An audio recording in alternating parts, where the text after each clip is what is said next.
Bonjour à tous et bienvenue dans ce troisième petit tutoriel. Aujourd'hui, nous allons parler des achats. Naturellement, pour convertir son vélo en vélo électrique, il va falloir éviter le maximum d'erreurs. Si je vous dis ça, c'est parce que moi-même, malgré mes connaissances techniques, j'ai fait une erreur sur le choix de mon contrôleur. Donc je veux vous éviter ça à tout prix. Donc je vais vous éviter la problématique en vous expliquant comment choisir son système. Et là, il va falloir parler moteur et parler contrôleur. Alors je vous ai préparé ça pour que ce soit abordable quel que soit le niveau technique. Vous n'y connaissez rien, vous allez quand même malgré tout comprendre. Donc bienvenue et c'est parti. Donc les achats. Donc voilà la représentation d'un moteur le plus basique. Alors moi je vous avais fait un petit dessin avec un moteur en triangle, mais le système peut être en étoile. Donc voilà à quoi ressemble un moteur triangle étoile schématiquement. Voilà. Par contre, le minimum, quand vous allez acheter un moteur, le minimum, ce sera d'avoir les 3 fils. Voilà. On est sur le minimum. Donc, quand on parle de moteur, de système de moteur comme les moteurs de vélo, c'est-à-dire qui n'ont pas de balai, donc on parle de moteur brushless. Brushless, c'est sans les petites brosses qui viennent toucher, sans les balais. Donc c'est un système, les bobines ne bougent pas et ce sont les aimants qui tournent autour. Donc voilà le principe, donc beaucoup de moteurs comme ça. En plus ça a l'avantage d'éviter l'usure des balais. Donc quand vous allez chercher le moteur régulièrement, dans les trucs techniques, vous allez voir brushless. Donc pour vous, ça y est, vous savez ce que c'est. Brushless, ça veut dire pas de balai, pas de petit charbon, comme l'on dit souvent. Le moteur n'a aucune usure à ces niveaux-là et sa durée de vie est bien plus importante. Bon, regardons la couleur des fils. La couleur des fils, généralement, c'est du jaune, vert et bleu. J'ai mis violet parce que souvent c'est violet, mais c'est jaune, vert, bleu. Il se peut qu'il y ait quelques différences dans les couleurs, mais ça sera toujours le jaune sera toujours là, lui, pour vous repérer. Et après, je vous ai mis un petit truc à la fin pour vous repérer en cas de non-respect des couleurs. Donc ici, il faudra un contrôleur sensorless. Alors, qu'est-ce que ça veut dire tout ça? Ça veut dire tout simplement, le less, ça veut dire qu'il n'y en aura pas de sensor, c'est-à-dire il n'y a aucun capteur de position. Donc, si vous avez un moteur à 3 fils, de toute façon, il faudra un contrôleur sensorless, sans capteur de position. Donc, il va falloir vous familiariser avec ces termes. Donc nous allons voir la suite. Alors moi, la problématique, quand j'ai commandé mon contrôleur, j'ai su lire les spécifications techniques et au moment où il a fallu cocher quel type de moteur, je ne savais pas que la description, c'était une description généraliste et non précise par élément. Donc j'ai choisi du sensorless dans l'idée, mais j'ai validé l'inverse. Donc je me retrouve avec un contrôleur qui n'est pas capable de fonctionner dans ce mode-là. Donc une petite dépense, allez, une quinzaine d'euros encore, gaspillée, c'est comme ça. Je m'en servirai la prochaine fois, puisque la prochaine fois, j'achèterai un moteur avec tous les capteurs pour utiliser mon contrôleur. Donc ce ne sera pas perdu. La suite. Alors là, je vous ai mis, on est toujours dans le sensorless, on n'a toujours que les 3 fils, mais par contre, on peut avoir un capteur rouge, blanc et noir. Moi, c'est ce que j'ai sur le mien. Mais ça, ce ne sont pas les capteurs de position, c'est juste un capteur de vitesse. Le rouge et le noir, c'est l'alimentation du capteur grâce au contrôleur. Et le fil blanc, ce sont les impulsions qui vont permettre de mesurer la vitesse afin de l'afficher. Il ne s'agit pas de contrôle, il s'agit juste d'affichage. Si vous avez un display, donc un afficheur qui lui affiche la vitesse, il vous faut ce capteur. Donc, ce capteur, c'est rouge, noir et blanc. C'est toujours comme ça. Donc voilà. Donc là, on est dans un moteur brushless, toujours, 6 fils. Et le contrôleur, c'est toujours du sensorless. Donc, j'espère que vous avez compris. Et voilà, nous y voilà. Maintenant, vous avez 3 capteurs supplémentaires qui sont les capteurs de position. Donc, le contrôleur, lui, a une info précise de la position afin de contrôler le moteur. Donc là, il faudra utiliser un contrôleur SensorRed. Donc vous voyez la différence, j'ai barré sensorless, mais il faudra un contrôleur SensorRed. Et les capteurs All, qu'est-ce qu'on aura comme couleur? On aura les 3 couleurs de nos petits capteurs, l'alimentation toujours en rouge, le noir aussi, et quelquefois le blanc en plus, mais pas toujours.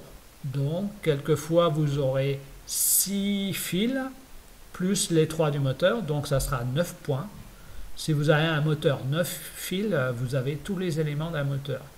Si vous avez le moteur 8 fils, vous avez un moteur à capteur de position sans le blanc, le fil blanc. Naturellement, le fil rouge et noir, il faudra bien alimenter tous les capteurs dans le moteur, donc l'alimentation des capteurs sera toujours présente. Voilà. Donc maintenant, vous savez ce que c'est qu'un contrôleur SensorRed et un contrôleur SensorLess. Alors moi, qu'est-ce que je vous conseille? Eh bien, de prendre un contrôleur SensorRed et SensorLess. Et oui, ça existe. Il fait les deux. Ça a l'avantage, vous achetez un moteur avec les capteurs de position. Et comme les capteurs de position, c'est assez fragile, au moment où vous aurez une panne, vous déconnectez les capteurs et ça continue. Donc c'est toujours intéressant. Donc voilà. Vous savez tout du moteur. Donc passons à la suite. Voilà. Le contrôleur, on va bien sûr parler de la puissance. Nous avions dit, on prend un moteur qui est de 250 watts à 36 volts. Maintenant, vous pouvez très bien prendre un moteur 500 watts. Vous vous dites, j'ai un vélo qui est lourd, je ne serai pas aux normes, c'est sûr, mais j'aurai plus d'aisance. D'autant plus que si je veux mettre une poignée accélératrice sans pédaler, pour aller au travail sans transpirer, le moteur sera quand même plus puissant en 500 et ça permettra d'essayer de tenir les 25 sans pédaler. Donc ça peut être intéressant. Donc voilà. Par contre, légalement, ce n'est pas légal. Donc la puissance. Comment se calcule la puissance? Alors, vous pas besoin d'être technicien. La puissance, c'est P. Et se dit en watts. Donc nous on parlait du moteur 250 watts ou du moteur 500 watts. La tension, elle est en volts. Nous on a parlé d'un moteur 36 volts. Qu'il soit en 500 watts ou en 250 watts. Vous aurez aussi des moteurs 48 volts.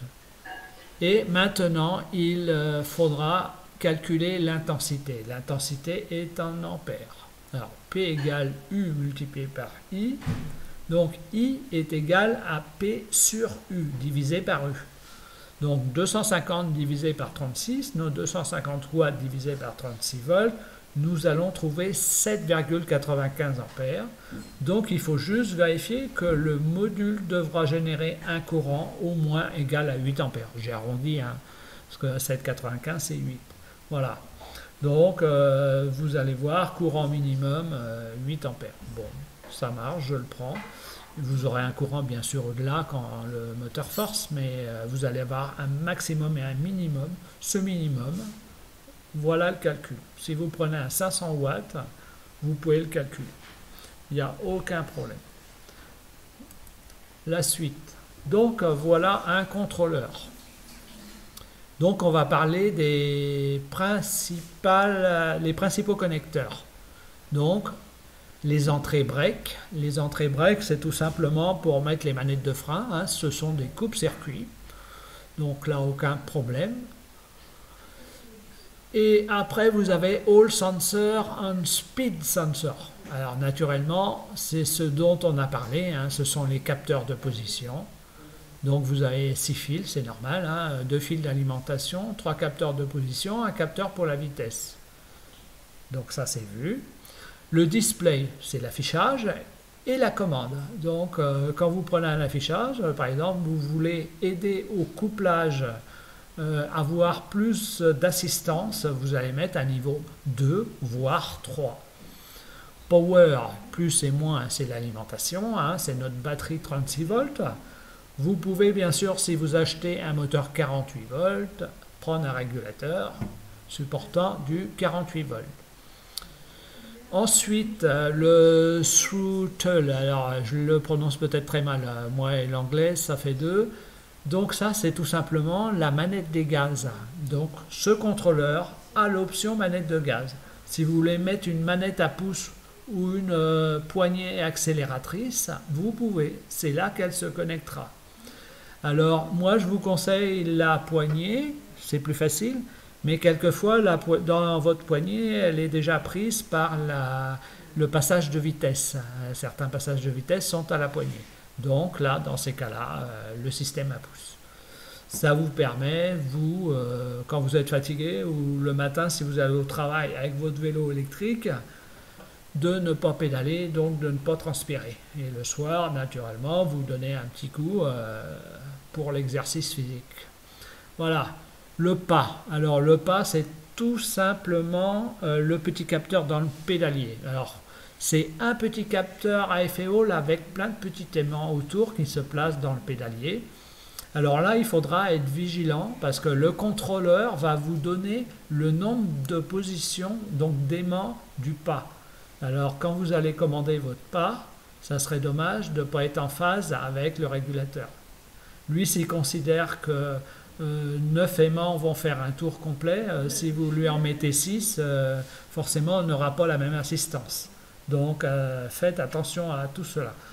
Autrement, les 3 fils moteurs. Les 3 fils moteurs A, B, C.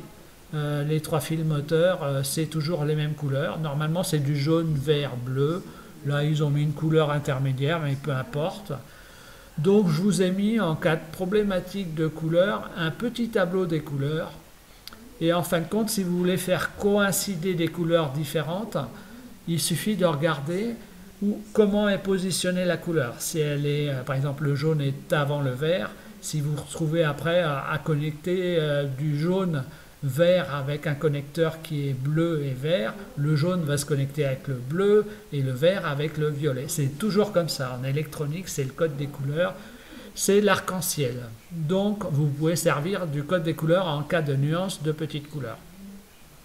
Après, il y a un 36 volts pour les lumières arrière et avant. Bon, ça, même si on n'a pas, on peut les câbler. Hein, il n'y a pas de souci, on a une batterie.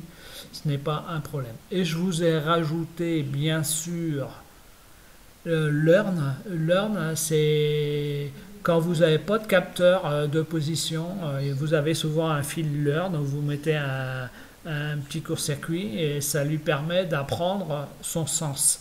Et si son sens est dans le mauvais, vous avez un autre connecteur qui s'appelle reverse, vous retirez le shunt de reverse et là, lui, il va apprendre la rotation dans le bon sens. Il n'a pas de capteur, il va bien falloir lui faire un apprentissage. Donc, sur les sensorless, vous risquez d'avoir une connexion learn et reverse. Alors, on peut avoir aussi un fil on ou qui peut s'appeler no break ou etc. C'est tout simplement une alimentation. C'est-à-dire, il faut relier ce fil au plus. Normalement, ça veut dire que vous pouvez lui mettre un petit interrupteur pour alimenter le contrôleur. Si jamais le contrôleur ne réagit pas, c'est peut-être que vous avez un fil comme celui-ci qui n'est pas connecté au plus. Donc attention, soyez vigilants. Voilà, je pense que on a fait le tour. Vous pouvez commander maintenant. Alors les fournisseurs, il y en a à l'appel. Moi j'ai choisi AliExpress parce qu'ils avaient une variété de contrôleurs assez intéressants. Maintenant, e-bike, AliExpress, etc., vous allez trouver tout ce qu'il vous faut. Donc aujourd'hui, on n'a pas parlé de la batterie. La batterie, on en parlera un peu plus en détail parce que c'est important de choisir sa batterie. Je vous ferai un tutoriel pour. Aujourd'hui, avant de continuer, j'attends la livraison de mon prochain contrôleur. Normal, erreur oblige. Donc, je vous remercie et je vous invite à mettre un petit pouce pour m'encourager, à vous aider. Et je vous souhaite une bonne journée. Au revoir.